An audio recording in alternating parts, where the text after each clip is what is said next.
Assalamu alaikum everyone, welcome to my channel and welcome to another vlog of horror story part 3। कैसे हैं आप सब? मैं उम्मीद करती हूँ आप सब बिल्कुल खैरियत से होंगे। मैं बिल्कुल ठीक हूँ, बस थोड़ी सी मेरी तबीयत ख़राब है। पता नहीं क्या हुआ है मुझे, मेरे सर में थोड़ा दर्द हो रहा है। मैं बाहर से आई हूँ, शायद मौसम की वजह से। तो मैंने आपसे पिछले व्लॉग में आपसे पार्ट 2 शेयर किया था अपने हॉरर स्टोरी का, जो मेरे साथ दिल्ली में हुआ था। तो मैं आपसे अब पार्ट 3 शेयर करने लगी हूँ। तो मैंने आपको लास्ट टाइम बताया था कि मेरी मेट्रो में तबीयत ख़राब हो गई थी और उसके बाद फिर मैं वापस आ गई थी। तो मैं अब आपसे आगे की स्टोरी शेयर करती हूँ। तो हुआ ये था कि मैं रिक्शा लेकर मैं वापस हॉस्टल चली जाती हूँ, बट मुझे बहुत ज़्यादा डर लग रहा था उस वक्त। मैंने सोचा कि कैसे जाऊँगी, और जाऊँगी तो कहीं कुछ हो ना मेरे साथ, क्योंकि बहुत तरह तरह के दिमाग में मेरी चीज़ें चल रही थी और डर भी लग रहा था। और ज़ाहिर सी बात है कि ऐसा किसी के साथ भी होगा, आप लोगों के साथ भी होगा, तो शायद आप लोगों को भी डर लगे। तो मैं गई, पहुँची। मेरी रूममेट मुझे देखकर शॉक्ड हो जाती है और वो पूछती, अरे तुम वापस आ गई? तो मैंने कहा हाँ दी, मैं वापस आ गई। तो मैंने कहा कि एक्चुअली मेरी तबीयत ख़राब हो रही है और मुझे बिल्कुल भी अच्छा नहीं लग रहा है। और उस वक्त मेरी तब भी मेरी तबीयत ठीक नहीं लग रही थी। तो फिर मैं जाते साथ लेट गई। तो मैं बेड पर लेटी तो मेरी रूममेट उस वक्त नहा कर आई हुई थी, तो वो मेरे बगल में बैठी। तो फिर उसने कहा, जानती हो एक चीज़ देखोगी? तो मैंने कहा हाँ, क्या थी? तो उसने मुझे उस वक्त अपनी रिंग दिखाई, जो रिंग उसने अपनी हाथ में पहन रखी थी, तांबे की, जो काली थी। जब उसने मुझे रिंग दिखाई तो मैं देखकर शॉक्ड हो गई, क्योंकि वो रिंग जो मैंने कल तक देखी थी काली थी, वो आज बिल्कुल मतलब साफ़ हो चुकी होती है, ओरिजिनल कलर आ चुका होता है। उसने कहा कि जानती हो, आज मैं नहा रही थी ना, तो ये मेरे अंगूठी का रंग बिल्कुल चेंज हो गया और ओरिजिनल कलर में आ गया, साफ़ हो गया। तो मैं इतनी ज़्यादा हैरान हुई और मुझे इतना डर लगा। मैंने कहा दी, ये कब से था आपका अंगूठी का ऐसा कलर? तो उसने कहा कि मैं जब से शिफ्ट हुई थी ना, तब से ये ऐसा ही था।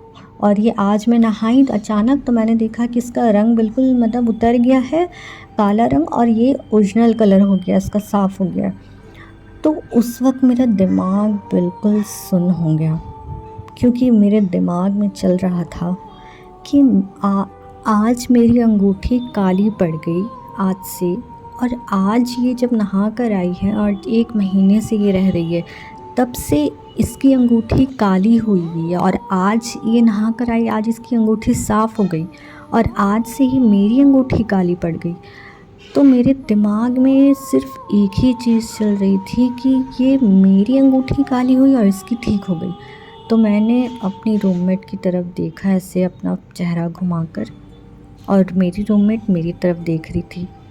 तो उसने कहा कि तुम वही सोच रही हो क्या? तो मैंने कहा हाँ, शायद मैं भी वही सोच रही हूँ। तो उसने कहा, तुमको ऐसा तो नहीं लग रहा है कि कहीं मैं इतने दिन से रह रही थी और कोई ऐसी चीज़ है जो मेरे साथ मुझे परेशान कर रही थी, डरा रही थी, अचानक तुम्हारे साथ ऐसा होने लगा? और बोलकर हंसने लगी।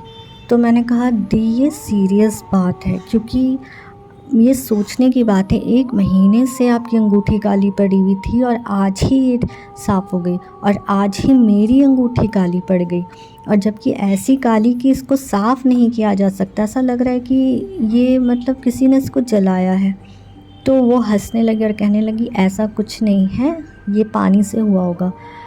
तो वो तो काम हो गई, लेकिन मैं परेशान हो गई और मैं बिल्कुल टेंशन में आ गई। उस वक्त क्या हुआ, मैंने फ़ोन किया अपनी मम्मी को और मैंने बताया सारी चीज़ें। तो मेरी मम्मी ने कहा कि ठीक है, तुम एक काम करो, तुम वो बेड छोड़ दो। तो मम्मी ने कहा कि तुम दूसरे वाले बेड पर आ जाओ, और भी बाकी सारे बेड्स खाली हैं ना, तुम उस पर आ जाओ। तो मैंने मम्मी से कहा अच्छा ठीक है, मैं देखती हूँ, मैं दूसरे बेड पर शिफ्ट हो जाती हूँ। तो मेरी रूममेट ने भी सेम बात कही कि हाँ, तुम एक काम करो, तुम ना इस वाले बेड पर आ जाओ, क्योंकि मैं भी फ़र्स्ट वाले बेड पर थी तो मुझे डर लगता था। फिर मैंने बेड चेंज कर लिया, उसके बाद से मुझे डर नहीं लगने लगा। तो मैंने सोचा शायद हो सकता फर्स्ट बेड पर ही हो रहा हो ऐसा, मैं भी चेंज कर लूँगी तो मुझे नहीं लगेगा। तो मैं थर्ड वाले बेड पर आ गई और जो कि मेरी तबीयत ठीक नहीं लग रही थी तो मैं लेट गई। थोड़ी देर आराम करने के बाद फिर मैं मेस में गई दोपहर का खाना खाने के लिए। तो दोपहर को मैं देखने गई तो कुछ ख़ास नहीं बना था, क्योंकि जो मेस के भैया थे ना वो नेपाल के थे, तो वो लोग खाना बहुत अच्छा बनाते थे। और दिल्ली में ज़्यादातर जो मेस में कुक्स होते हैं ना वो नेपाली ही होते हैं, और उनका उनका बनाया हुआ खाना बहुत डिलीशियस होता है। तो उसके बाद मैं गई तो मेरा दिल ही नहीं कर रहा था खाने का। तो फिर मैं बाहर ही मार्केट था वॉकिंग डिस्टेंस पे ही, तो मैं वहाँ से जाके फ़्राइड राइस पैक करवा कर ले आई। तो मैं किसी तरह से खाई फ़्राइड राइस, और फ़्राइड राइस खाई। खा के मेरी तो हिम्मत ही नहीं कर रही थी सोने की, क्योंकि जो मैं डर से मेरी जो हालत हुई थी ना रात को, क्योंकि वो मेरे साथ सोने के बाद ही हुआ था। तो मैं डर से दिन में नहीं सो रही थी कि कहीं सो गई, कहीं फिर से मेरे साथ हुआ तो मैं बैठ ही रह गई। मैं बस ऐसे टेक लगा कर बेड पे बैठी हुई थी। और हाँ, एक चीज़ था कि टीवी लगा हुआ था रूम में, तो मैंने सोचा चलो टीवी देख लेती हूँ। तो फिर उसके बाद मेरे दिमाग में आया कि मैं ये बात ना जो हॉस्टल के ओनर हैं उनसे उनको कहती हूँ, उनसे शेयर करती हूँ। तो फिर मैंने वार्डन को कहा कि आप ओनर को बुलाइए और आप भी आइए, मुझे आपसे बात करनी है कुछ। तो वो लोग शाम को आए, और आप यकीन नहीं करोगे मेरी जो उनसे बात हुई ना, आप जो शक मेरे दिमाग में चल रहा है मैं यकीन से कहती हूँ आप भी उस चीज़ को मतलब इस बात पे यकीन कर लोगे जो शक मुझे हो रहा था। तो अब मैं बताती हूँ कि क्या हुआ था। हुआ ये कि शाम के वक्त ओनर आए और वार्डन आया। मैंने उनको सारे मामला बताए कि देखिए ऐसा ऐसा हुआ। तो उन्होंने तो पहले देखा और मेरी रिंग देखी ऐसे, और उसके बाद वो दोनों एक दूसरे का चेहरा देखने लगे। तो मुझे अजीब लगा। तो उन्होंने कहा कि ये पानी की वजह से हो रहा होगा। मैंने कहा पानी की वजह से एक दिन में नहीं होता है, ये अगर होता ऐसा भैया तो मैं इससे पहले एक हॉस्टल में रह चुकी हूँ, वो भी नोएडा में ही, वहाँ क्यों नहीं हुआ। और यहाँ एक वो भी रातों रात कैसे हो जाएगा भाई। रात में कौन सा मैंने बहुत ज़्यादा पानी का काम कर लिया कि रातों रात अंगूठी मेरी ऐसी हो जाए। और मैंने फिर अपनी रूममेट के बारे में बताया कि मेरी रूममेट भी यहाँ रह रही थी 1 महीने से, उसकी अंगूठी 1 महीने से गाली थी, आज वो नहा कर आई, देखिए उसकी अंगूठी। तो उन लोगों का एक्सप्रेशन ऐसा था जैसे उन लोगों को पता था सारा मामला, उन लोगों को मालूम था सारी सच्चाई, बट वो नहीं बता रहे थे। तो ये मुझे शक हुआ, और फिर उन्होंने कुछ ऐसी हरकत की, कुछ ऐसा कहा जिससे मेरा शक यकीन में बदल गया। वो ये था कि उन्होंने कहा ठीक है आप एक काम करिए, आप दूसरा रूम देख लीजिए। तो मैंने कहा ठीक है, लेकिन बाकी रूम तो आपने कहा भरा हुआ है। तो उन्होंने कहा नहीं, 1-2 बेड्स खाली हैं, आप देख लीजिए ऊपर की तरफ।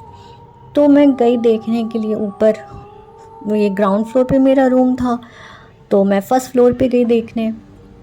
तो फर्स्ट फ्लोर पे मैं देखने गई तो वहाँ पे बेड्स मैंने देखे, मुझे कुछ ख़ास पसंद नहीं आया, मुझे रूम्स भी पसंद नहीं आया। बहुत अजीब टाइप का रूम था, ज़्यादा नीट एंड क्लीन नहीं था, और बहुत हौच पौच, ज़्यादा स्पेस भी नहीं था, और ऊपर से वो बहुत कंजस्टेड भी मुझे लग रहा था, तो मुझे पसंद नहीं आया। तो मैं फिर नीचे आने लगी।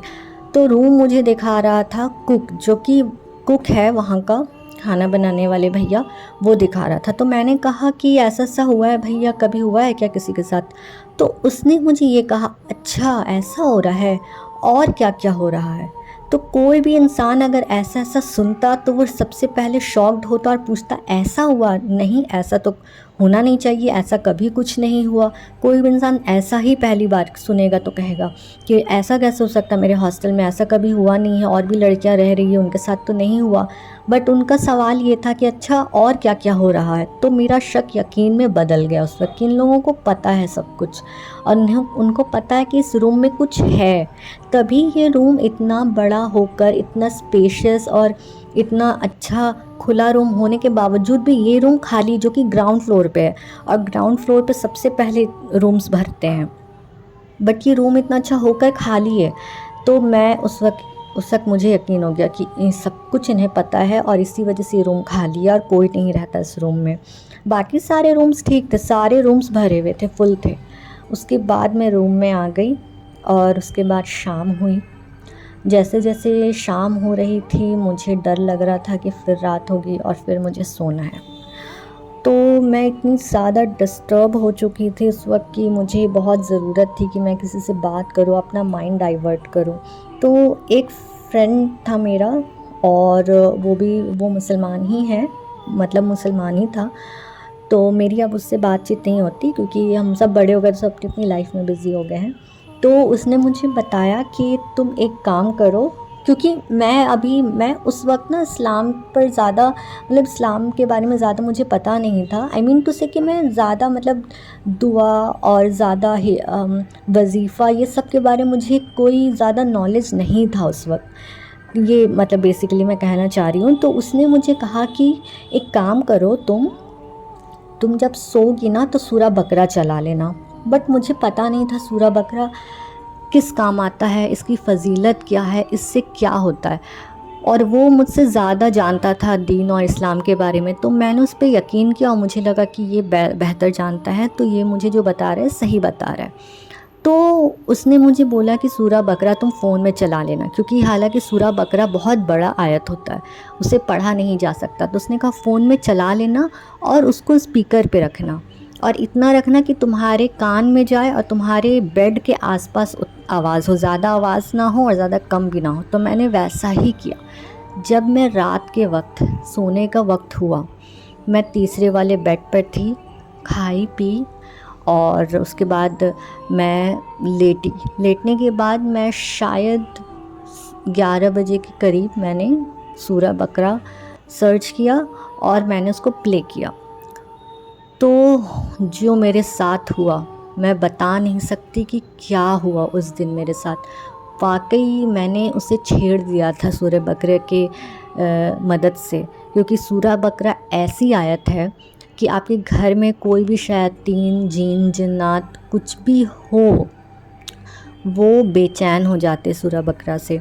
और सूरा बकरा से उन्हें तकलीफ़ होती है, उन्हें परेशानी होती, जिस वजह से वो आपको तंग करते हैं। और मुझे ये सब कुछ भी आइडिया नहीं था कि सूरा बकरा से क्या होता है, क्या नहीं होता है। ये सब मुझे अब पता चला जब मैं अब दीन और हदीस में के रोशनी से चलती हूँ और मैं इन सब को ज़्यादा फॉलो करती हूँ। अब मुझे इन सब के बारे में ज़्यादा पता है, पहले मुझे नहीं पता था। क्योंकि कहते हैं इंसान वक्त के साथ साथ अपना उसको इल्म ज़्यादा हासिल होती है। तो मैंने क्या किया, रात को मैं जब सोने गई तो मैं सूरा बकरा चला ली और चलाकर फिर मैं लेटी हुई थी क्योंकि मुझे नींद नहीं आ रही थी। काफ़ी देर हो गया मुझे नींद नहीं आई। तो फिर जब मैंने देखा कि सब कुछ ओके है, ऐसा कुछ हो भी नहीं रहा है, और तो मुझे लगा कि शायद हो सकता है आज ऐसा कुछ ना हो मेरे साथ। तो मैं थोड़ी रिलैक्स हो गई और मैंने सोचा चलो मैं सो जाती हूँ। तो करीब शायद 2 बजे मुझे नींद आई। मैं जैसे 2 बजे सोई, मेरी आँख खुली है फिर से फजर में, और सूरा बकरा चल रहा था। सूरा बकरा शायद एंड होने वाला था। मेरी आँख खुली है और उस वक्त मुझे महसूस हुआ, क्योंकि मैं करवट करके सोई थी और मेरी करवट थी दाएं तरफ, ठीक है।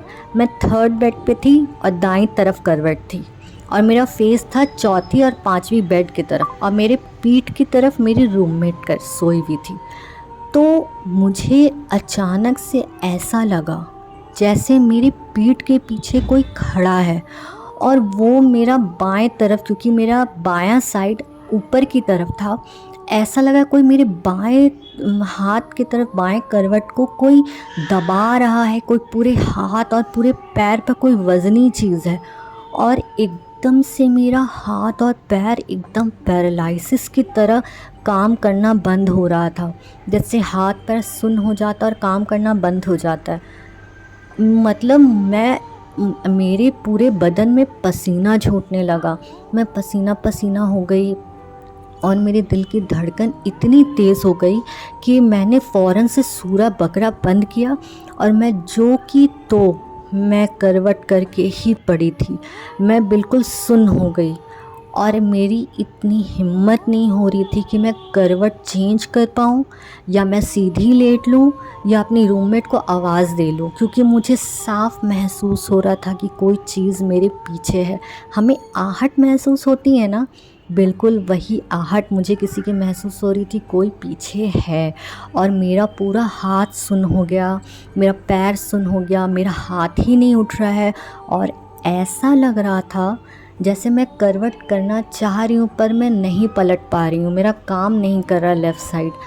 उसके बाद ये करीबन 15 से 20 मिनट मुझे ऐसा महसूस होने लगा और पूरे हाथ में मेरे झिनझिनी, जैसे करंट सब हाथ में लगता ना, झंझनाहट झिनझिनी हो रही थी मेरे पूरे हाथ पैर और लेफ़्ट साइड के कमर, पूरे पैर तक। अल्लाह, मैं उस वक्त इतना डर गई थी, मतलब मेरी आँखें, मैं टाइट से आँख बंद कर ली जब मुझे ऐसे महसूस होने लगा ना।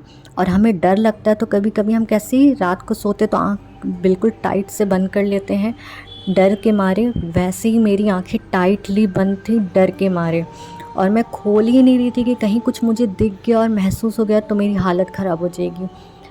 ठीक 15 से 20 मिनट के बाद मुझे हल्का महसूस होने लगा और ऐसा लगा कि मेरा हाथ धीरे धीरे नॉर्मल हो रहा है और वो झंझनाहट, वो सनसनाहट धीरे धीरे कम हो रही है।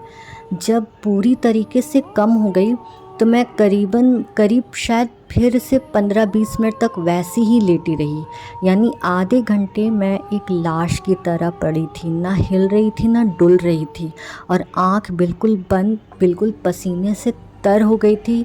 मेरा पूरा बॉडी पसीने से एकदम तर हो गया था जबकि पंखा चल रहा था। यकीन माने वो जो मंज़र था ना, मैं बता नहीं सकती। मैंने आज तक कभी भी महसूस नहीं किया कि मुझे महसूस हुआ हो ऐसा कुछ। वो जो था ना, मुझे ऐसा लगा था उस वक्त मैं ना, चाहे रात हो रहा हो या भोर हो रहा हो, मैं निकल कर भागूँ उस रूम से। उसके बाद मैंने अल्लाह का नाम लिया, या अल्लाह मदद कर मेरी, या अल्लाह मदद कर मेरी। ऐसे मैं बोलते हुए मन में धीरे धीरे करवट बदली और बदल के सीधी हुई।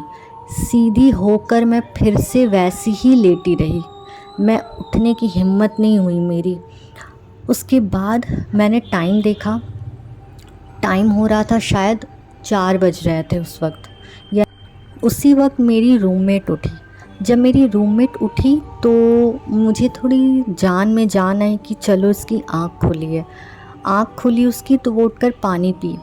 तो जैसे वो उठी तभी मैं उठकर बैठ गई और बैठने के बाद मैं थोड़ी देर सांस ली एंड देन मैं उठकर उसी वक्त डिसाइड की कि नहीं, अब मैं नहीं रहूँगी यहाँ, बहुत हो गया।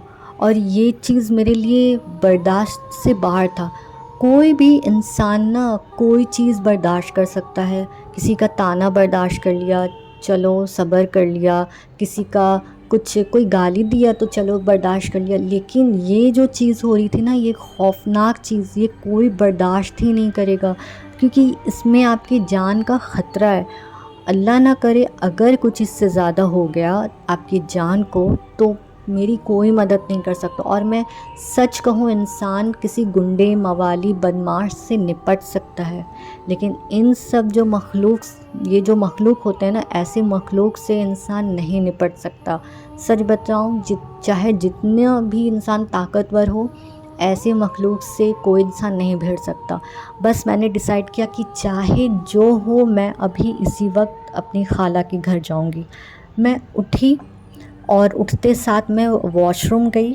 वॉशरूम में गई, मैं दौड़ कर वॉशरूम गई और वहाँ पे मैंने मुंह भी नहीं धोया, बस मैं फ़्रेश हुई हूँ। मैं उसके बाद फ़्रेश होकर मैं आई। आते साथ मैंने सबसे पहले अपना ट्रॉली लॉक किया, क्योंकि ट्रॉली मेरा खुला हुआ था। ट्रॉली को मैंने लॉक किया है, कपड़ा चेंज किया। तो मेरी रूममेट को उस वक्त लगा कि शायद सब कुछ ठीक है, क्योंकि उसके हिसाब से जब वो बेड चेंज की थी तो सब कुछ ठीक हो गया था। तो उसको भी ये लगा कि सब कुछ ठीक हो गया है और मैं शायद ऑफिस जाने के लिए रेडी हो रही हूँ। तो उसने मुझसे पूछा कि सब कुछ ठीक है ना, आज कुछ लगा तो नहीं ना तुमको? तो मैंने उस वक्त कोई जवाब नहीं दिया, बस मैंने कहा बस इतना ही मैंने कहा। क्योंकि जब मैं अपनी मम्मी से बात कर रही थी तो मेरी मम्मी ने एक चीज़ कहा था कि तुम इस बारे में अपनी रूममेट से ज़्यादा डिस्कस मत करना। क्योंकि होता है ना कि हम किसी के बारे में उसके सामने डिस्कस कर रहे हो तो जाहिर सी बात है उसको तो मालूम होगा ही कि मेरे बारे में बताया जा रहा है। तो ये चीज़ नहीं पसंद आता है उन लोगों को, क्योंकि वो गैबी मखलूक हैं। हम उनको देख नहीं सकते पर वो हमें देख ज़रूर रहे होते हैं। जो भी चीज़ है, चाहे अच्छी है या बुरी मखलूक है। तो मैंने कुछ डिस्कस नहीं किया, मैंने कुछ नहीं कहा। तो मैं जल्दी जल्दी कपड़ा पहनी और अपना सारा सामान जो भी पड़ा था सब कबर्ड में डाली, कबर्ड लॉक की, अपना मैं ट्रॉली लॉक की और बैग वैग लेकर मैं बाहर निकली। और दरवाज़े के पास मैं खड़ी हुई। तो मेरी रूममेट मुझे बाय करने के लिए आई। तो मैंने उससे सिर्फ एक वर्ड कहा, क्योंकि मुझे लगा कि शायद हो सकता उसके लिए भी ख़तरा हो, उसको भी नहीं रहना चाहिए। तो मैंने उसको कहा कि दी, कुछ भी ठीक नहीं है, मैं यही कहूँगी आप भी रूम चेंज कर लीजिए। बस मैंने इतना ही कहा और मैं निकल गई वहाँ से। मतलब बिना मैंने उसकी बात सुने, बिना उसके कोई जवाब सुने मैं बस बोली और निकल गई वहाँ से। सिर्फ अपना 1 या 2 दिन का कपड़ा ली, यानी 2 जोड़े कपड़ा ली और कपड़ा लेकर अपना जो बैग था ऑफ़िस का वो लेकर चली गई मैं अपनी खाला के घर। जब अपनी खाला के घर निकली और मैं मेट्रो में गई, जैसे मैं मेट्रो में एंटर हुई तो मेट्रो में जाने के बाद मैंने अपनी मम्मी को कॉल किया, क्योंकि मैं उनको सब कुछ बता रही थी। तो मैंने उनको बताया सारा मामला। तो हमारे एक हाफ़िज़ साहब हैं जो बहुत पहले से हम उनको मतलब हर चीज़ में वो हमारे काम आते हैं, बहुत अच्छा रिलेशन है और वो काफ़ी पहुँचे हुए हैं। तो मेरी मम्मी ने कहा कि तुमने जो रिंग की फ़ोटो दिखाई थी ना हमें, वो हम लोगों ने मौलवी साहब को दिखाया, तो वो देखे और वो बताएं कि असल में उस रूम में कुछ है, वो अच्छी चीज़ नहीं है।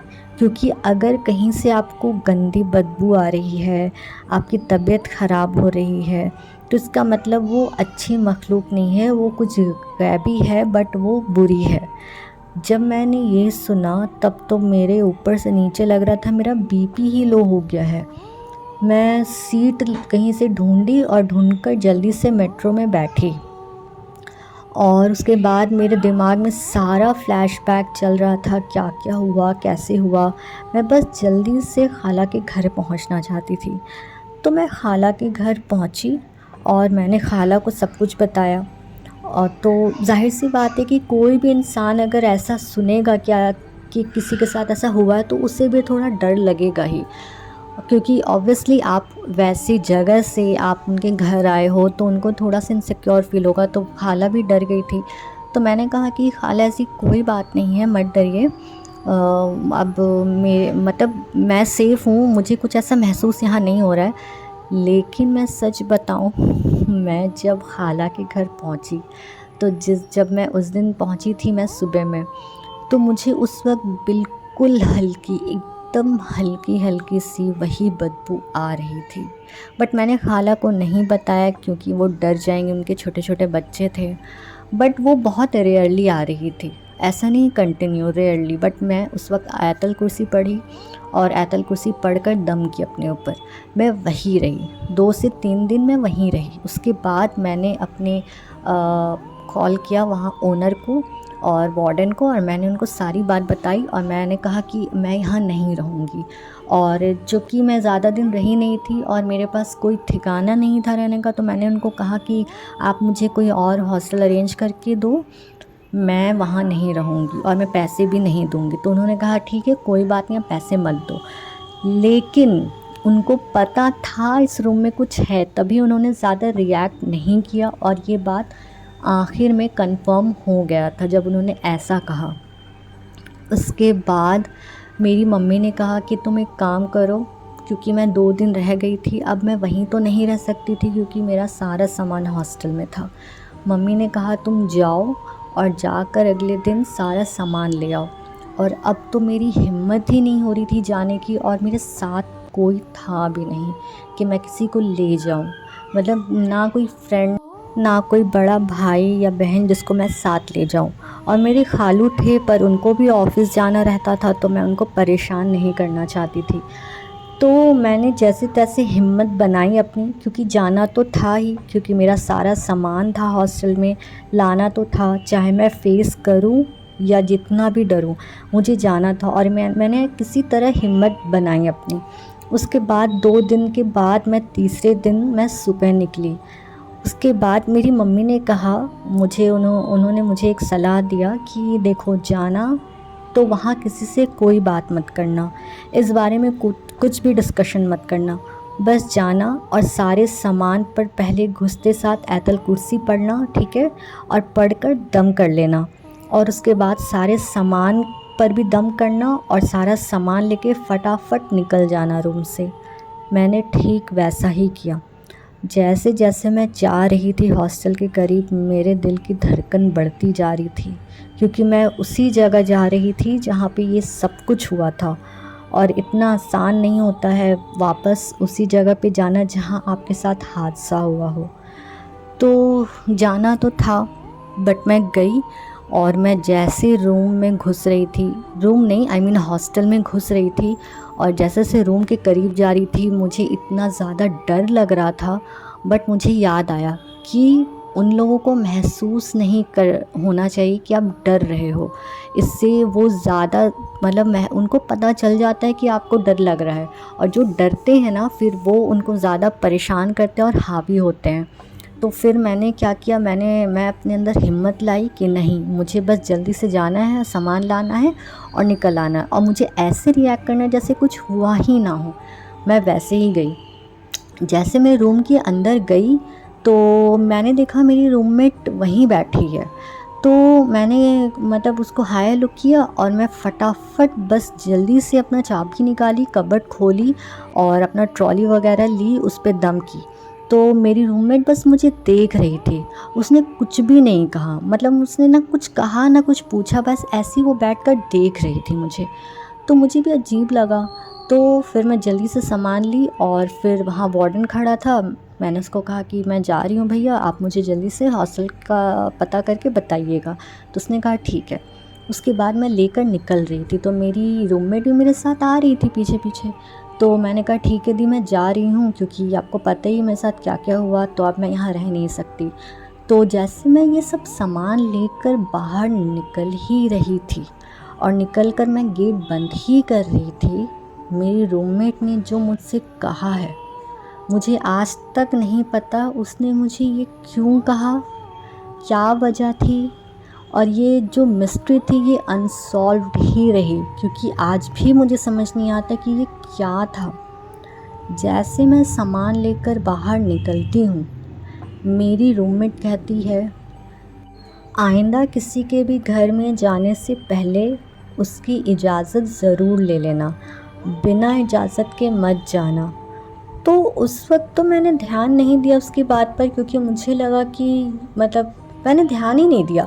मैंने कहा ठीक है ओके दी, और ये बोलकर, क्योंकि मुझे तो हड़बड़ी थी कि मुझे भाई निकलना है किसी भी तरह, एनी हाउ बस निकल जाना है, क्योंकि कुछ हो ना मेरे साथ, फटाफट भागना है। मैं सामान लेकर बस हड़बड़ी में थी, और मैं सामान लेकर निकल गई, कैब में डाली अपना सारा सामान, मेट्रो स्टेशन पहुंच गई। और मेट्रो स्टेशन पहुंचने के बाद, क्योंकि मैं मेट्रो से जा रही थी, तो मैंने सारा सामान अपना मेट्रो में डाला, और डालने के बाद उसके बाद मैं बैठ गई। उसके बाद जब मैं थोड़ा ध्यान दे रही थी कि मैं ऐसे ऐसे निकली, बाहर आई, और उसके बाद जैसे मैंने अपने रूममेट की बात पर ध्यान दिया कि आइंदा किसी के घर में जाने से पहले इजाज़त ले लेना, ऐसे मत जाना, ये क्या था, मतलब ऐसे क्यों बोली रूममेट। तब अचानक से मेरे दिल में ना धक से हुआ कि इसने ऐसे क्यों बोला। और उसके बाद मुझे सारी बातें याद आने लगी कि मेरे साथ इतना कुछ हुआ, मेरी अंगूठी काली पड़ गई, अगले दिन मेरी रूममेट की अंगूठी एक बिल्कुल साफ़ हो गई। वो क्या था? क्या उसको वाक़ई डर लगता था या फिर वो ऐसे ही झूठ कह रही थी? ये सब कुछ याद करते हुए मेरे रोंगटे खड़े हो रहे थे। इनफैक्ट अभी भी मुझे बताते हुए मेरे रोंगटे खड़े ही हो रहे हैं। और उसके बाद फिर मैं कभी भी उस हॉस्टल के बारे में मतलब ना कभी सोची, और उस हॉस्टल के बारे में मैंने ज़िक्र भी किसी से नहीं किया। मतलब काफ़ी दिन हो गए थे, शायद 1 से 2 साल हो गए थे, मैंने किसी से कोई ज़िक्र नहीं किया। हाँ, अब करती हूँ क्योंकि काफ़ी साल हो गए थे। ये बात है 2017 की, अब 2024 आ गया है, तो मैं अब ज़िक्र करती हूँ, लोगों को बताती हूँ, लेकिन मैं एहतियात भी रखती हूँ। तो मैं आप सबको एक बात ज़रूर कहना चाहूँगी कि कहीं भी आप लोग जाएं या किसी भी जगह दाखिल हो, कोई सन्नाटा है, जगह है, कोई नई जगह है जहाँ आप नई जगह जा रहे, कोई नया घर है जो आप बनवा रहे, काफ़ी दिन से बन रहा है, कोई नई जगह है, कोई खाली रूम है, कहीं भी जाएं, जाने से पहले सबसे पहले तो अपने आप पर आयतल कुर्सी 3 बार पढ़कर दम ज़रूर कर लें। क्योंकि आयतल कुर्सी पढ़ने से ये होगा कि आपको हो सकता है डर ज़रूर लगे, लेकिन आपकी हिफाजत होगी। कोई भी ऐसी वैसी चीज़ आपको नुकसान नहीं पहुंचा पाएगी। उस वक्त मेरी ये गलती थी कि मुझे आयतल कुर्सी याद नहीं था। मैं देखकर ज़रूर पढ़ती थी, बट मुझे आयतल कुर्सी याद नहीं था। अगर मुझे याद होता तो मैं ज़रूर दम करती। पर आप लोग ऐसी गलती ना करें। अगर आपको याद ना हो तो कोई बात नहीं, आप देखें, नेट से निकालें और पढ़ें, और पढ़कर 3 बार पढ़कर अपने आप पर 3 बार ज़रूर दम करें, क्योंकि इससे अल्लाह आपकी हिफाजत करता है। और दूसरा ये कि कहीं भी आप जाएँ तो आप एक बार देख ज़रूर लें कि वो कैसा घर है, वो कैसा हॉस्टल है, क्या लोग वहाँ रह रहे हैं या नहीं रह रहे, उस रूम में लोग और भी लोग मौजूद हैं या नहीं। इस चीज़ की तफ्तीश करें, थोड़ा सर्च कर लें कैसी जगह है जहाँ आप रहने जा रहे हैं, एरिया कैसा है, माहौल कैसा है, कहीं सन्नाटा जगह तो नहीं है, कोई जंगल या पेड़ वाली जगह तो नहीं है, और वो एरिया साफ़ सुथरा तो है, क्योंकि बहुत बार ऐसी जगह पे जो गंदगी होती है, कचरा होता है, तो ऐसी जगह पे ऐसी चीज़ों का होना लाज़मी होता है। तो फ्रेंड्स, मेरी ये स्टोरी आप लोगों को कैसी लगी आप ज़रूर कमेंट बॉक्स में शेयर करिएगा। और हाँ, ये स्टोरी जो है ये बिल्कुल भी फेक नहीं है, कोई बनाई भी नहीं, ना किसी किताब में है। ये मेरी अपनी आप बीती है जो मेरे साथ 2017 में दिल्ली में बीता था, नोएडा में। और कहाँ पे मैं आप लोगों को ये भी बता दूँ ताकि आप भी वैसे हॉस्टल में ना जाएं।